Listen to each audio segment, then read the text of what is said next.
So today we're going to be continuing to look at the alternative future of the world. Now in the last episode of Alternative Future, there was a pretty significant event taking place, and that was a war breaking out between the WDO and the Axis. Now if you haven't watched the last video, you're going to need to watch it because this is going to be a major event in the series, and of course it's going to change the course of the series, so the remainder of the episodes are going to be like a lot different compared to how they were before. So if you haven't seen the last few videos, go watch them and then come back to this one because you're going to need it to know the storyline and the plot for this. But now let's go into the events that took place last time. So of course the WDO and the Axis have started a war against each other due to an assassination of the Russian and Iranian leaders in Jamaica. We also had multiple countries joining in on both alliances, filling up the world apart from Switzerland, who remains neutral. And yeah, so let's go ahead and dive into this, but first make sure to leave a like on this video and subscribe to the channel if you're new. Aiming for 100,000 subscribers soon. We're at around 95.3 thousand when I'm recording this, so 4,700 more to go. We are almost there, and it would be awesome if we could hit that anytime soon. So let's go ahead and try to get there. Anyway, let's go ahead and jump right into this war. So yes, the WDO and the Axis are at war. Jamaica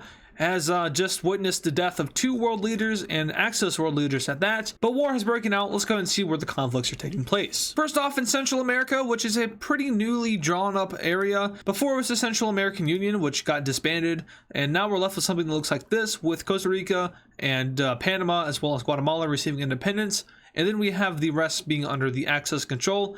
These guys right here, there's already WDO troops down here, so it's going to be a pretty easy walk in the park for these guys taking over this newly developed country. But nonetheless, they storm through and eventually wipe out the country from existence. Now comes, well, not so much fun for the WDO here. That's going to be like the only place they have an advantage, as the Axis is once again just surprisingly strong when you look at it. I mean, you would assume having countries like India, China, the EU, this part of Russia, Saudi Arabia, and even the United States, you would assume that you would be strong enough to take on these guys, but for some reason, they're just not strong enough. But now going down to South America, we're going to be having the WDO going on offense. They took over the Guianas, which I have confirmed that is the correct region. You guys are right, I was wrong. And they sweep around the coast of northern Brazil. Now overall, Brazil wasn't necessarily prepared for this war as opposed to the rest of the WDO over here in the old world, who was ready for this. In fact, Brazil and Argentina as well as Uruguay aren't really informed on all of the circumstances of this war, so they are kind of quick to get beat up a little bit here. Of course, they're not going to be like beaten back to the capital and be defeated. They have to get mobilized and ready for this,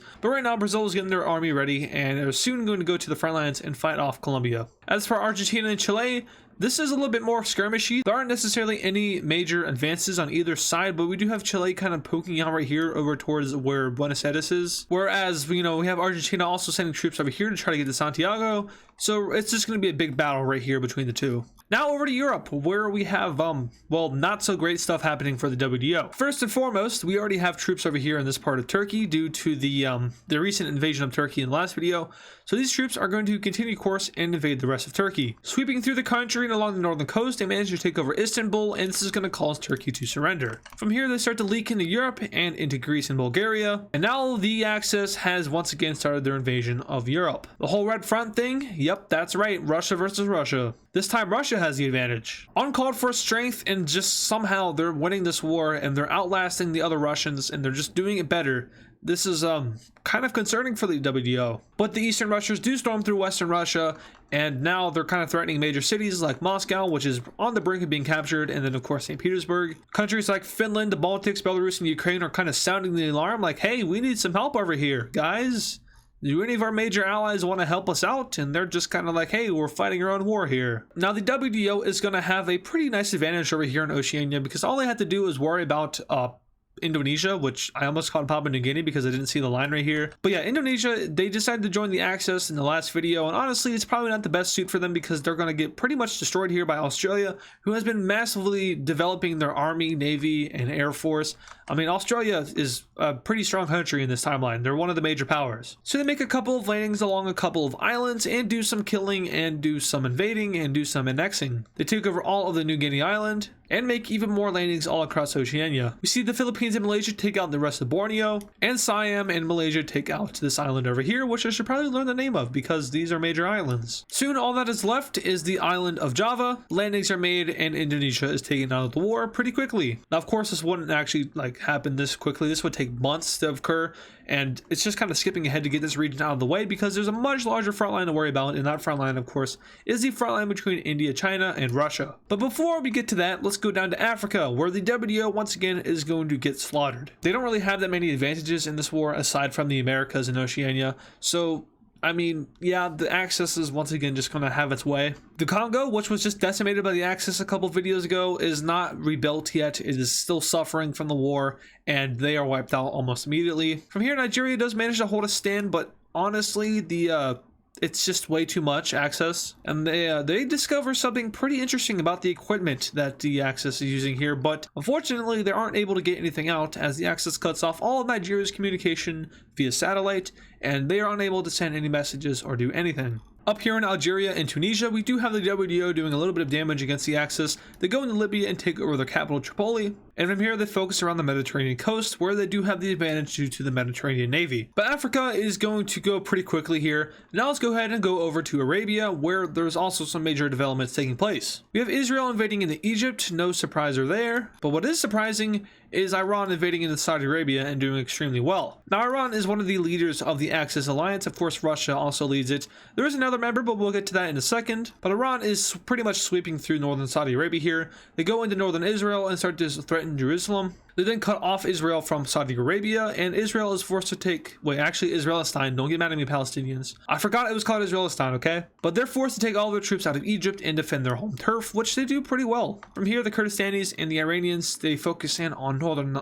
Arabia. I almost called it Saudi Arabia. A couple landings are made along the Red Sea here. Qatar is taken, as well as the UAE. A landing is made by Ethiopia over here near Yemen, and Arabia looks like it's about to kick the bucket. So overall, the Axis is doing extremely well in this war. The WDO does have a couple of one-ups, like in the Americas and Oceania, but everywhere else, they are not doing well. There's just no way for them to really hold back the Axis at this point because it's just too much. Over in Japan, we have the Russians taking over Sakhalin, I almost called it something else, and invading into northern Japan. They take a few islands, and from there, they wait for Japan to, they don't wait for Japan, Japan waits for them. Over in Europe, we have the Russians invading the Russians and getting to the Russian city of St. Petersburg. And then they go up north to the Russian area, which is known as Karelia, and they go up to the other Russian area, which is known as Kola. And from here, the Russians kick the Russians out of Russia, and also, wait, that's not right. But they kick them out of Russia and meet the border of Finland. Now, with all their major cities gone, Russia is forced to surrender, which leaves Belarus, the Baltics, and Ukraine all exposed to, other Russia. At this point, the WDO is kind of scrambling a little bit. They do manage to push back the Axis out of the Balkans and into Istanbul, but from here they are stalemated and unable to advance any further and liberate Turkey. Over in the Americas, Brazil has finally woken up and decided to kick Colombia back, but unfortunately for them, the Americans are arriving, and America is it's been an interesting ride for them. They got really strong, they got even stronger, they got the strongest, they had a civil war, they collapsed, they rebuilt a little bit, and now they're just kind of mid. I'd say they're probably still stronger than maybe the Western European Union, or just I don't even know what I want to call this thing anymore. But maybe like economically, they're definitely not number one. I'd say that probably goes over to China and even India. EU would be number 3, and then I guess maybe America or Australia. But yeah, America is pretty much a shell of its former self, and Brazil takes advantage of this and pushes back their weaker army and even manages to cut them off from the rest of the unions, in which from here these troops are pretty much just slaughtered. And a lot of countries are starting to notice a lack of support from a certain group of countries in this war, and that certain group has also seen no fighting. Now, the USA and the EU and Australia have already kind of met on this issue, and they're kind of noticing the lack of support of a country, and they're just honestly kind of like, what are you doing? And that country has yet to reply to them, and they actually didn't even really show up to the summit over here. So there's a lot of questions going around the WDO as to the loyalty of said ally. For now, they brush it off and they keep fighting and wait for the support of their friend, in which they dearly need it. The WDO carries out a series of pretty stunning events across northern Africa.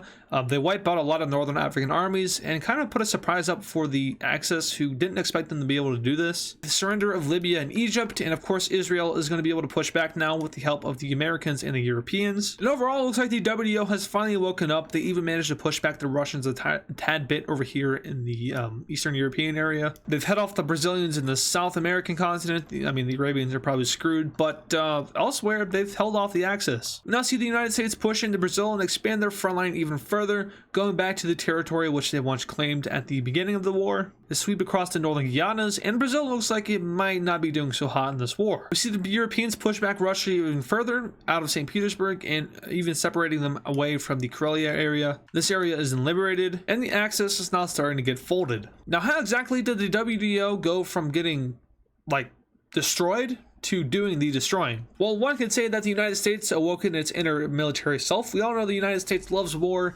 Their economy is just war. If you go to war and you're an American, that's a good thing for you, unless, you know, there's atom bombs involved. Also, like, war isn't a good thing, but like economy wise, it's a good thing. But, you know, America woke up, the EU started doing stuff. We had Australia doing stuff. Colombia is doing a lot. Chile is doing a lot. We have Algeria doing a lot. Finland, the Ukraine, all those countries, they're doing a lot. Arabia is holding out, so good for them. Korea, Japan, they're all doing their part. So honestly, it's just a combined team effort, which has helped the WDO here, and they might even be able to win this war now. They might be able to hold off the Axis, push them back far enough to get a peace deal, and just, you know, be free. Free from this war, that is, not free from the Axis. But now an event is going to take place which is absolutely going to crush the WDO and pretty much bring about its destruction. Now, if you've been paying attention the past couple of episodes and even the past couple of videos that I posted, I've been kind of hinting toward this event taking place. That's right, something bad is about to happen for the WDO. And that bad thing happening is the betrayal of China. China has backstabbed the WDO and has joined the Axis and is one of the Axis leaders that I mentioned earlier. There was Iran, there was Russia, and I said there would be another. Now we know the other. It's China. With this, the world is in shock and the Axis is laughing in its seat. How did you not see this coming? I mean, honestly, a big betrayal like that, there had to be a lot of buildup for it, and honestly there was, and the WDO completely missed it. The lack of support in the war, all of the stuff that went back and forth between China and Russia, the WDO never picked up on. The war that they had a couple of videos before, there wasn't much going on there. There was that border dispute made, and that was just to make it look like that they were enemies, even though neither of them really cared about it. All the invasions happening, nobody was hurt. It was all fake. There's also a reason why China didn't activate the WDO, because they didn't want to get them involved in a war between Russia, because they weren't ready to fight off the WDO yet. After years and years and years of being a part of the World Defensive Organization, China is now a member of the Axis and has betrayed their alliance. And now the WDO is going to have to figure out how to protect themselves. I mean, we now know that Russia was being supplied by China, and all of the Axis, that's how they've been so strong. They've been being supplied by China. That's what they found in Nigeria. They found that equipment. It was Chinese equipment. And overall, the WDO is probably screwed here. I mean, there's no way around it. With China in the war now, things start getting rolling, with Korea starting to get absolutely bombarded by Chinese troops, and honestly, they aren't able to hold out. They didn't see this coming, and their defenses fall. The Chinese Navy essentially sinks Japan into the ocean. Same thing goes for the Philippines here, and the invasion of Southeast Asia is quick and painless. Chinese troops roll across Iran and into Arabia, completely knocking the country out of the war. The liberation of Egypt and Libya goes very fast. The Nigerians are knocked out of the war almost immediately, and followed by this is the surrender of a lot of southern Western Africa. Algeria is pushed up to its cities. Morocco loses Western Sahara. Tunisia is forced out, Algeria, and then Morocco. Africa has just succumbed to the might of the Axis,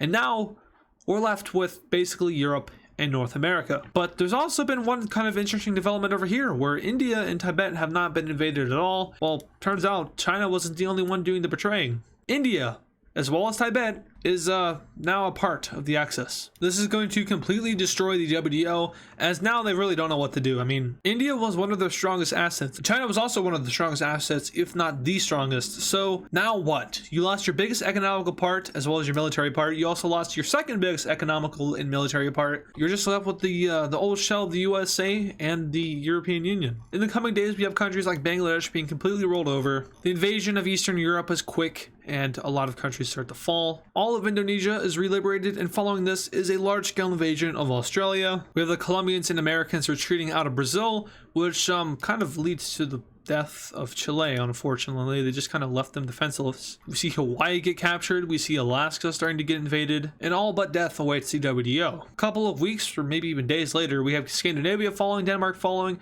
and eventually we have the complete capturing of all of Europe. Australia is forced into capitulation. New Zealand is captured. Colombia is rolled over. The Caribbean is taken. Mexico is blitzed through. Canada capitulates. And now it's the United States versus the Axis, who is pretty much the entire world apart from Switzerland. And finally, we had the surrender of the United States of America and the indefinite access victory. The WDO is no more.